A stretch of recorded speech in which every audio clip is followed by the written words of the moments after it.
Hello all student, this is Priyakanta and welcome to CK class. आज देखने वाले हैं एक महत्वपूर्ण क्वेश्चन जिसमें दिया गया है कि एक मीनार के पाद बिंदु से भवन के शिखर का उन्नयन कोण 30 डिग्री है। तो एक मीनार है जो हर दिन इस प्रकार से क्वेश्चन हम करते हैं। हमने बना ली एक मीनार और ये हो जाता है हमारा बेस, तो इसे ले लिया हमने बेस। और उन्होंने बोला है भवन, तो नीचे भवन बना हुआ है, तो इस प्रकार से आपने ड्रॉ कर लिया, ये हुआ हमारा भवन। और उन्होंने बोला है मीनार के शिखर का उन्नयन कोण जो है, तो मीनार के शिखर की बात हो रही है, उन्होंने बोला है भवन के शिखर का उन्नयन कोण। तो भवन का शिखर या तो ऐसे मान लेंगे, हम इसे इस प्रकार से ड्रॉ कर देंगे। ये वाला जो शिखर है ये हुई हमारा, ये हमारा भवन। ध्यान से देखें, ये भवन है हमारा।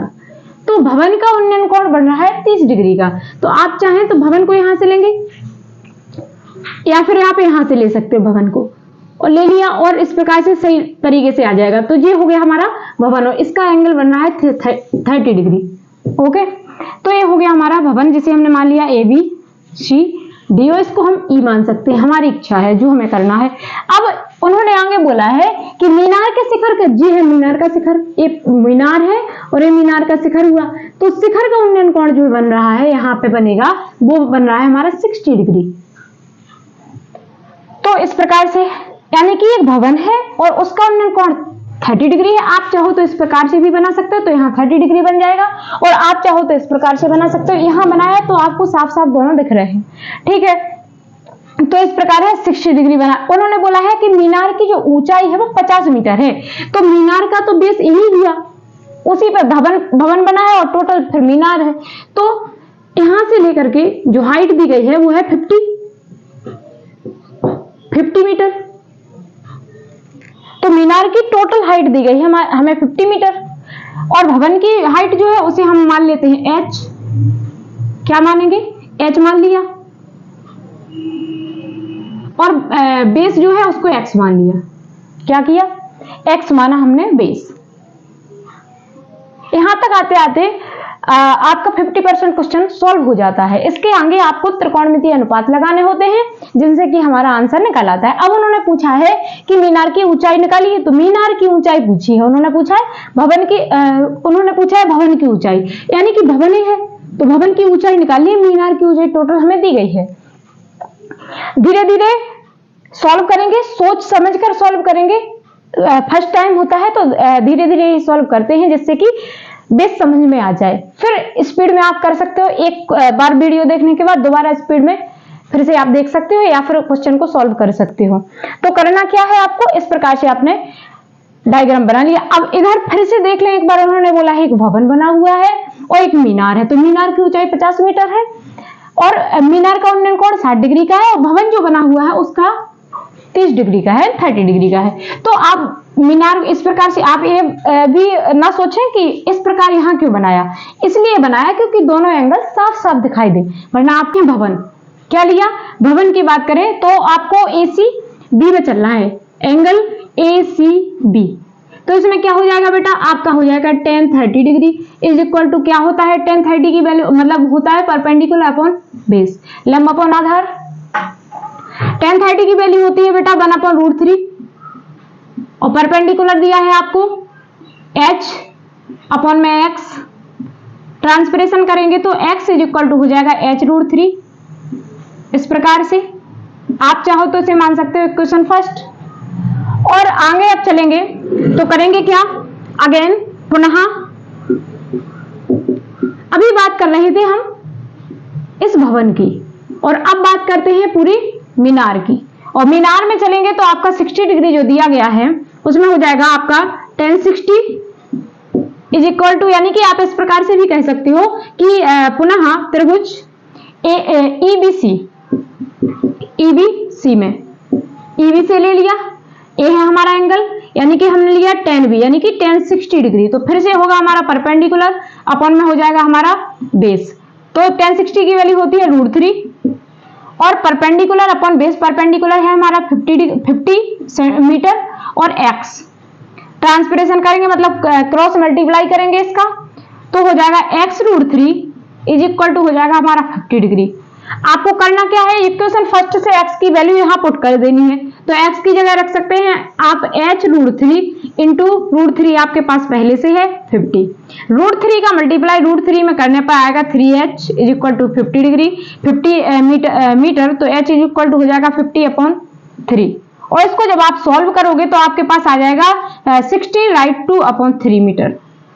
तो h की जो वैल्यू है वो आई हमारी 16/2/3 मीटर। वैल्यू के लिए आपको बताया गया है कि इन्हें लाइन करना है, लेकिन एक छोटी सी ट्रिक देख लें इसी में आप कि जो 10/30 की वैल्यू आपको लाइन कर लेनी है और उससे मिलेगी 1/√3 होती है, उससे 2 वैल्यू आपको मिल जाएंगी। कैसे? ऊपर जो वैल्यू दिखाई दे रही है बेटा वो होती है 1045 और नीचे जो वैल्यू दिखाई दे रही है वो होती है 10 आपकी 60। तो 10/30 की वैल्यू आपने लर्न कर ली और उससे आपको मिल गया 1045 की वैल्यू 1 होती है और 1060 की वैल्यू √3 होती है। तो एक क्वेश्चन आपका सॉल्व हो गया है। तो h की जो वैल्यू आई है हमारी 16/2/3 मीटर आई है। इस प्रकार से आपको मिल गया है इसका आंसर। तो उन्होंने पूछा था कि हमारे भवन की हाइट निकालिए, तो आपने उसको हाइट को निकाल दिया है। ठीक है, क्वेश्चन दिया हुआ है एक 80 सेंटीमीटर चौड़ाई की सड़क है। उन्होंने बोला है सड़क के दोनों ओर तो समान लंबाई के खंभे लगे हुए हैं। तो उन्होंने बोला है सड़क, तो हमने ले ली एक सड़क, ये हो गई हमारी सड़क और इसकी जो 80 सेंटीमीटर चौड़ाई यानी कि टोटल चौड़ाई जो हो जाएगी हमारी 80 सेंटीमीटर। इसके इस तरफ एक खंभा लगा हुआ है सड़क के, और अगर बात करें तो इस तरफ भी एक खंभा लगा हुआ है। दोनों की जो हाइट है वो समान है, एक जैसी हाइट दोनों खंभों की है। ए हुआ एक खंभा, एक हमारा खंभा ए हुआ। एक एक स्टेप पढ़ेंगे और उसी के अकॉर्डिंग आप क्वेश्चन को सॉल्व करेंगे। तो उन्होंने बोला है कि 80 सेंटीमीटर चौड़ाई की एक सड़क है और सड़क के दोनों साइड एक एक खंभा लगा दिया गया है। ठीक है, आगे उन्होंने बोला है कि इन दोनों खंभों के बीच में किसी बिंदु पर, इन दोनों खंभों के बीच में किसी भी एक बिंदु पर, आप चाहो तो कहीं भी एक बिंदु ले सकते हो, तो किसी एक बिंदु पर शिखर के जो खंभे हैं उनके शिखर के उन्नयन कोण क्रमशः बन रहे हैं 60 डिग्री और 30 डिग्री। तो यहां से बनाया हमने फर्स्ट एंगल जो बना हमारा 60 डिग्री शिखर से, और यहां से चलेंगे तो आपका आ जाएगा यहां पे, और ये बना हमारा बेटा 30 डिग्री। उन्होंने बोला है 30 डिग्री, एक 60 डिग्री का, एक 30 डिग्री का। तो इस प्रकार से हमारे एंगल बन गए। तो आपको आई होप समझ में आ रहा होगा, आपको ये समझ में आ रहा होगा कि इस प्रकार से एक सड़क है हमारी और दो खंभे लगाए गए हैं, जो आपको अच्छे तरीके से बताया जा रहा है, बार बार उसे देखें। तो खंभे जो लगे हुए हैं उनके जो उन्नयन कोण बन रहे हैं इस प्रकार से, एक बन रहा 60 डिग्री, एक बन रहा है 30 डिग्री का। तो और उनके बीच की जो दूरी है वो हमारी 80 है। बेटा यदि बात करते हैं कि यहां से फर्स्ट जो हमारी पहला जो खंभा लगा हुआ है और किसी बिंदु से जो उन्नयन कोण बना रहा है उसके बीच की दूरी की बात करें तो हमने मान लिया कि x है, दूरी क्या मानी x है। तो आगे वाली जो दूरी होगी, आगे यहां से लेकर यहां तक की जो दूरी होगी, करेंगे क्या, जब इतनी वैल्यू हमारी x आ गई और टोटल वैल्यू आई हमारी 80 डिग्री, जैसे कि हमने आपसे बोला टोटल 80 है, इसको मान लिया हमने 10, तो ये कितनी आ जाएगी 70। तो इसी प्रकार से इसको x माना तो ये आ जाएगी हमारी 80 minus x। Okay, I hope आपको हमारी बात अच्छे से समझ में आ रही होगी। इसे माना a, इसको मान लिया b, C, इसे D मानो, इस बिंदु को मान लो E। ओके, आपको कोई समस्या नहीं होनी चाहिए। यदि कोई भी प्रॉब्लम आपको क्वेश्चन में होती है तो बेशक आप कमेंट कर सकते हैं कि मैम मुझे ये प्रॉब्लम हो रही है, और वो आपको सॉल्यूशन कराया जाएगा। वीडियो को पूरा देखा करें, क्योंकि एक क्वेश्चन वही है जो एनसीईआरटी बार बार पूछती है, इसीलिए मैं आपको करा रही हूँ, जिससे कि आपके पेपर में आपको मिल सके बहुत अच्छी हेल्प और आप आसानी से ला सकें बहुत अच्छे नंबर। तो वीडियो को देखते रहें, और वीडियो अच्छी लगती है तो लाइक भी करते जाएं और अन्य बच्चों तक शेयर भी करें। तो आपको क्या बताया है कि एक सड़क थी, उसके दोनों तरफ खंभे लगे हुए थे, इस प्रकार से एंगल बनाए हैं के दोनों तरफ, और टोटल चौड़ाई जो थी वो 80 दी गई थी, तो हमने यहां मान लिया x मान लिया, तो वो हो गई हमारी 80 माइनस x। जैसे ही मैं डायग्राम बना देती हूँ, इसको सॉल्व कर देती हूँ, तो आपसे कहती हूँ कि 50% क्वेश्चन हमारा सॉल्व हो चुका है। तो ये करना बहुत थोड़ा सा टफ है। यदि आप क्वेश्चन की लैंग्वेज को पढ़ते जाते हैं और हर स्टेप पर काम करते हैं तो आप आसानी से इसे बना सकते हैं। आपने इसको कर लिया तो आपका सवाल मानो सॉल्व हो गया है। आगे करेंगे क्या? अब उन्होंने पूछा है कि शिखर के उन्नयन कोण मिल गए हैं, ऊंचाई निकाल ली है, यानी कि खंभों की ऊंचाई। बेटा यदि इसको मानते हैं h, जो हाइट है h हुई, तो इस तरफ वाली हाइट भी कितनी हो जाएगी? h। क्यों हो जाएगी h?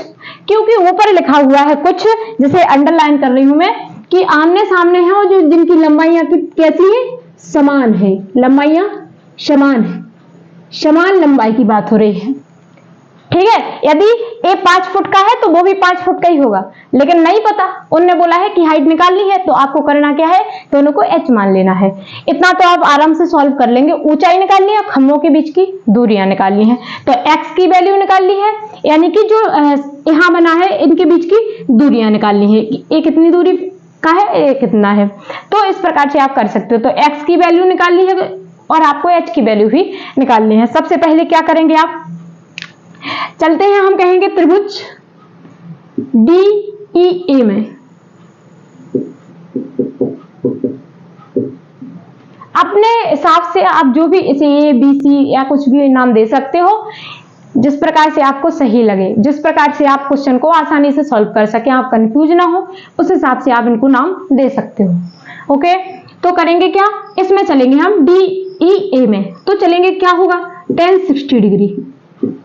क्यों लिया जाता है tan बार बार? क्यों कि हाइट भी दी गई है, यानी कि परपेंडिकुलर दिया है, बेस भी दिया है, और tan 60 तो हो जाएगा हमारा परपेंडिकुलर अपॉन बेस, यानी कि ये होता है हमारा लंब और ये होता है हमारा आधार। आई होप आपको समझ में आ रहा होगा। तो ये लंब है, ये आधार है, तो tan 60 की वैल्यू, अभी जितने भी क्वेश्चन कराए गए हैं सभी में tan की वैल्यू पूछी जाती है, तो उसके लिए मैंने एक छोटा सा शॉर्ट वीडियो भी बनाया है, और आप यहां फिर से भी देख लें कि यदि बेटा tan 30 की वैल्यू आपको पता है कि 1/√3 होती है, तो उससे आपको 2 वैल्यूज और मिल जाएंगी। क्या मिलेगी? एक तो मिल जाएगा आपको tan 45, ऊपर वाली वैल्यू, यानी कि 1 होती है tan 45, और नीचे वाली वैल्यू को जब आप देखेंगे तो वो होती है बेटा tan 60 डिग्री। ओके, तो आप इसको ध्यान से देख लें। यहाँ पे tan 60 है तो आपका क्या है? tan 60 होती है √3, तो रखेंगे √3। परपेंडिकुलर क्या है आपका बेटा? h है, और आपका बेस क्या है? x है। x की ट्रांसफरेशन करेंगे तो आपका क्या हो जाएगा? h = हो जाएगा x √3।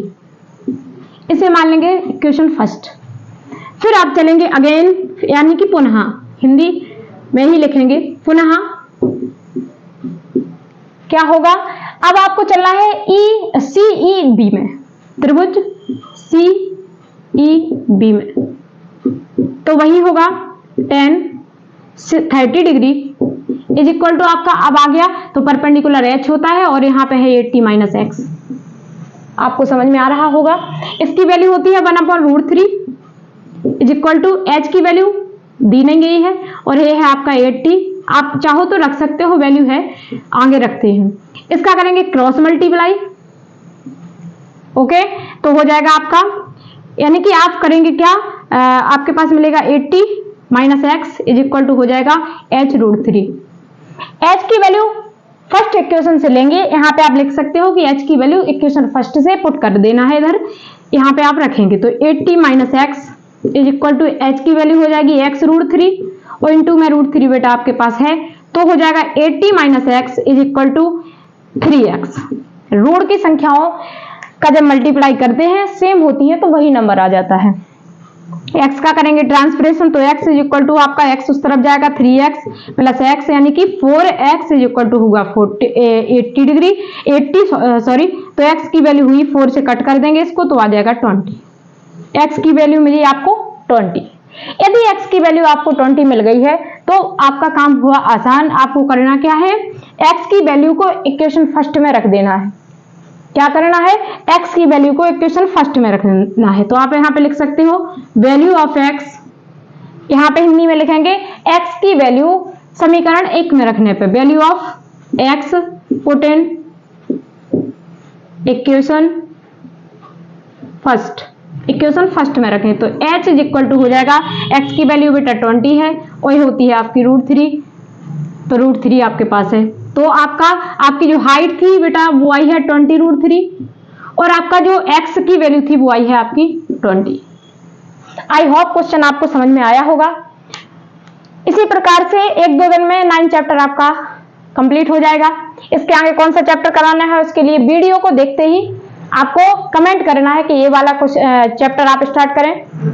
बच्चों ने कमेंट करे थे कि मैम स्टैटिक्स करवा दीजिए, तो आप लोग बता दीजिए।